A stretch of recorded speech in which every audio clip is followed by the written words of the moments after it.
അറബിക്കടലിൽ മുങ്ങിയ കപ്പലിൽ ഉണ്ടായിരുന്ന സാധനങ്ങളുടെ പട്ടിക പുറത്തുവിട്ടിരിക്കുന്ന സർക്കാർ 13 കണ്ടെയ്നറുകളിൽ കാൽസ്യം കാർബൈഡ്, കപ്പലിൽ ഉണ്ടായിരുന്ന അപകടകരമായ വസ്തുക്കൾ പോളിമറും കാൽസ്യം കാർബൈഡും മാത്രം എന്നാണ് സർക്കാർ ഇപ്പോൾ പുറത്തുവിട്ടിരിക്കുന്ന വിശദാംശങ്ങളിൽ നിന്ന് വ്യക്തമാകുന്നത്.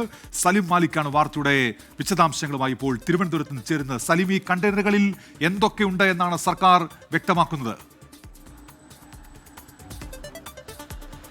ഉന്മേഷ്, കൊച്ചി പുറംകടലിൽ മുങ്ങിയ MSC എൽസ 3 എന്ന കപ്പലിലെ സാധനങ്ങളുടെ പൂർണ്ണ പട്ടികയാണ് ഇപ്പോൾ സർക്കാർ പുറത്തുവിട്ടിരിക്കുന്നത്. അതിൽ 2 വസ്തുക്കളാണ് ഏറ്റവും അപകടകരമായുള്ളത്. അതിൽ ഒന്ന് കാൽസ്യത്തിൻ്റെയും കാർബണിൻ്റെയും സംയുക്തമായ കാൽസ്യം കാർബൈഡാണ്. ഇത് 13 കണ്ടെയ്നറുകളിലാണ് ഈ കാൽസ്യം കാർബൈഡ് ഉണ്ടായിരുന്നത്. ഇത് വെള്ളവുമായി ചേർന്നാൽ അസറ്റലിൻ വാതകം ഉണ്ടാകും. മാത്രമല്ല പെട്ടെന്ന് തീ പിടിക്കാനുള്ള സാഹചര്യമുള്ള വാതകം കൂടിയാണ് ഇത്. മാത്രമല്ല മനുഷ്യ ശരീരവുമായി നേരിട്ടുള്ള സമ്പർക്കം പല വിധത്തിലുള്ള പ്രശ്നങ്ങൾ ഉണ്ടാക്കുന്നതാണ് ഈ കാൽസ്യം കാർബൈഡ് എന്നുള്ളതാണ്. അത് 13 കണ്ടെയ്നറുകളിൽ ഇതിൽ 8 എണ്ണം മുങ്ങിയ കപ്പലിൻ്റെ അകത്തും ബാക്കി 5 എണ്ണം പുറത്തുമായാണ്.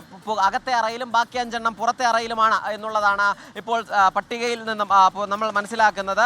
ഒപ്പം തന്നെ ബാക്കി പട്ടികയിൽ ഇടയ്ക്ക് ക്യാഷ് എന്ന് എഴുതിയിരുന്നു എന്ന് പട്ടിക സർക്കാർ കരുതിയിരുന്ന ആ നിലയിൽ പണമാണ് എന്ന് കരുതിയിരുന്ന ഇതിൽ ക്യാഷ് അല്ല കാഷ്യൂ അതായത് കശുവണ്ടിയാണ് എന്നുള്ളത് കണ്ടെത്തിയിട്ടുണ്ട്. മാത്രമല്ല ഈ കാൽസ്യം കാർബൈഡിനൊപ്പം തന്നെ പോളിമർ അസംസ്കൃത വസ്തുക്കൾ, പ്ലാസ്റ്റിക് ഉണ്ടാക്കാൻ ഉപയോഗിക്കുന്ന പോളിമർ അസംസ്കൃത വസ്തുക്കളും ഈ കണ്ടെയ്നറുകളിൽ ഉൾപ്പെട്ടിട്ടുണ്ട്. അതും അപകടകരമായ വസ്തുക്കളാണ് എന്നുള്ളതാണ്. 46 കണ്ടെയ്നറുകളിൽ തേങ്ങയും കശുവണ്ടിയും നെറ്റ്സും എന്നുള്ളതാണ് കണക്കുകൾ. 39 കണ്ടെയ്നറുകളിൽ കോട്ടണാണ്. 71 കണ്ടെയ്നറുകളിൽ ഒരു സാധനങ്ങളുമില്ല.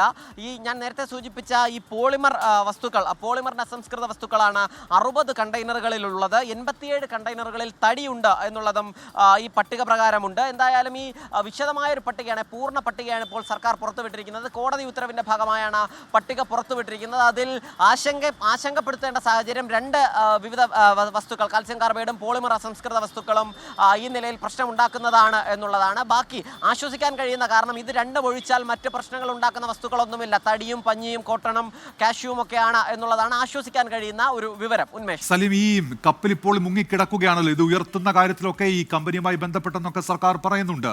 അപ്പോൾ അക്കാര്യങ്ങളിലൊക്കെ അത് ഏതെങ്കിലും തരത്തിലെ കപ്പൽ അവിടെ കിടക്കുന്നത് ഈ കടലിനുള്ളിലെ ഈ ജൈവ വൈവിധ്യത്തിന്റെ നാശത്തിന് കാരണമാകുമോ? അങ്ങനെ എന്തെങ്കിലും പരാമർശങ്ങളുണ്ടോ ഈ റിപ്പോർട്ടിൽ, സലിം?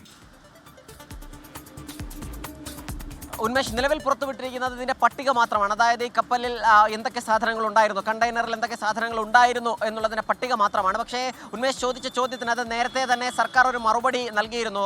സ്വാഭാവികമായും കൂടുതൽ കാലം ഇത് കടലിൽ കിടക്കുകയാണെങ്കിൽ വലിയ ആശങ്കകൾക്ക് വഴിവെക്കും. അതുകൊണ്ട് തന്നെ എത്രയും വേഗത്തിൽ അത് നീക്കാനുള്ള ശ്രമങ്ങൾ നടത്തുന്നുണ്ട്. ദക്ഷിണാഫ്രിക്കയിൽ നിന്നുള്ള ഒരു പ്രത്യേക വിദഗ്ധരായ മുങ്ങൽ സംഘം ഇത് കടലിനടിയിലെ കണ്ടെയ്നറുകളും ഒപ്പം തന്നെ കപ്പലും ഈ തിരിച്ചെടുക്കുന്നതുമായി ബന്ധപ്പെട്ട ക്രമീകരണങ്ങൾക്കായി ആ സംഘത്തെ നിയോഗിച്ചിട്ടുണ്ട്. മാത്രമല്ല വിദഗ്ധ സമിതിയെയും അതുമായി ബന്ധപ്പെട്ട് നിയോഗിച്ചിട്ടുണ്ട്. വ്യത്യസ്തമായ സമിതികളാണ്. ആ സമിതികൾ പഠനം നടത്തിയതിനു ശേഷം വളരെ വേഗത്തിൽ തന്നെ പൂർണ്ണമായും കണ്ടെയ്നറുകൾ പുറത്തെടുക്കാനുള്ള ഒരു സാഹചര്യം കൂടി മുന്നിലേക്ക് വരും എന്നുള്ളതാണ് കാണുന്നത്. കാരണം 100-ലധികം കണ്ടെയ്നറുകൾ ഈ കടലിൽ വീണിട്ടുണ്ട് എന്നുള്ളതാണ് മനസ്സിലാക്കുന്നത്. അതിലെ കൃത്യമായ കണക്ക് ലഭിച്ചിട്ടില്ല. പക്ഷേ അതിൽ തന്നെ 59 കണ്ടെയ്നറുകൾ മാത്രമാണ് നിലവിൽ കണ്ടെത്താൻ കഴിഞ്ഞിട്ടുള്ളത്. അതിൽ ചില കണ്ടെയ്നറുകൾ കടലിന് താഴേക്ക് പോയിട്ടുണ്ട് എന്നും വിവരമുണ്ട്. കടലിലെ ഏറ്റവും അടിത്തട്ടിലേക്കാണ് പോയതെങ്കിൽ അതിൽ ആശങ്കപ്പെടേണ്ട കാര്യമില്ല. അതല്ലാതെ കടലിൽ മുങ്ങിക്കിടക്കുന്ന കണ്ടെയ്നറുകളും ഒപ്പം ഈ കപ്പൽ ചരിഞ്ഞു കിടക്കുന്നതും സ്വാഭാവികമായും പ്രശ്നങ്ങൾ ഉണ്ടാക്കും. വളരെ വേഗത്തിൽ തന്നെ ആ പ്രതിസന്ധി പരിഹരിക്കുക എന്നുള്ളതാണ് സർക്കാരും ഒപ്പം തന്നെ അതുമായി ബന്ധപ്പെട്ട അധികൃതരും ലക്ഷ്യമിടുന്നത്. അതിന്റെ ഭാഗമായി ഈ മൺസൂൺ കാലം കഴിഞ്ഞതിന് ശേഷം അതുമായി ബന്ധപ്പെട്ട നടപടികളും ആരംഭിക്കും. ഉന്മേഷ്, ശരി. സലീം മാലിക്കാണ് തിരുവനന്തപുരത്ത് നിന്ന് വാർത്തയുടെ വിശദാംശങ്ങൾ നൽകിയത്.